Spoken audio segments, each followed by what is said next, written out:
LSK premier Cup 4ാമത് എഡിഷന് ആവേശ കൊടിയിറക്കം. ഒരു മാസക്കാലം നീണ്ടുനിന്ന LSK പ്രീമിയർ കപ്പിൽ മാഞ്ചസ്റ്റർ നൈറ്റ്സ് ചാമ്പ്യന്മാരായി. അത്യന്തം വാശിയേറിയ ഫൈനൽ പോരാട്ടത്തിൽ ഡാർക്ക് നൈറ്റ്സിനെ 5 വിക്കറ്റിന് പരാജയപ്പെടുത്തിയാണ് Manchester Knights LSK premier Cup 4th എഡിഷന്റെ പുതിയ കിരീട അവകാശികളായത്. Liverpool Super Kings, LSK Alpha, Manchester Knights, Dark Knights എന്നീ 4 ടീമുകളാണ് പ്രസ്കൌട്ട് ആൻഡ് ഒഡീസി ക്രിക്കറ്റ് ഗ്രൌണ്ട് ക്ലബിൽ നടന്ന സെമി ഫൈനലിൽ ഏറ്റുമുട്ടിയത്. ലിവർപൂൾ സൂപ്പർ കിങ്സിനെ തോൽപ്പിച്ച് ഡാർക്ക് നൈറ്റ്സും LSK ആൽഫയെ തോൽപ്പിച്ച് മാഞ്ചസ്റ്റർ നൈറ്റ്സും കലാശ പോരാട്ടത്തിന് യോഗ്യത നേടി.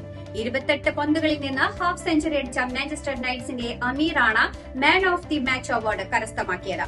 മികച്ച batsman, bowler, player of the series അവാർഡുകൾ ഡാർക്ക് നൈറ്റ്സ് താരങ്ങളായ മുലിതും ജൊഹാനും സ്വന്തമാക്കി.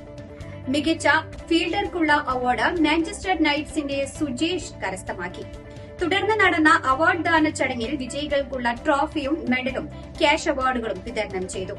LSK premier Cup sponsor Mile Food Products and Royal Delicacy Food director Vinod Varghese, Wise Foods director Jijo, LSK club chairman Swaroop Varghese, LSK premier cup 2025ന്റെ കൺവീനർമാരായ Bibin Yohannan, Saji John, LSK club recruitment manager Albi Varghese തുടങ്ങിയവർ award ദാന ചടങ്ങിൽ പങ്കെടുത്തു.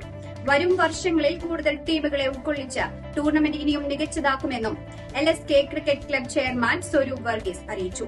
ടൂർണമെന്റ് വിജയത്തിനായി പ്രവർത്തിച്ച LSK ക്രിക്കറ്റ് ക്ലബിന്റെ മെമ്പേഴ്സിനും ടൂർണമെന്റിൽ പങ്കെടുത്തവർക്കും കാണികളായി വന്നവർക്കും സ്പോൺസർമാർക്കും LSK പ്രീമിയർ കപ്പ് 2025ന്റെ കൺവീനർ സജി ജോൺ നന്ദി അറിയിച്ചു.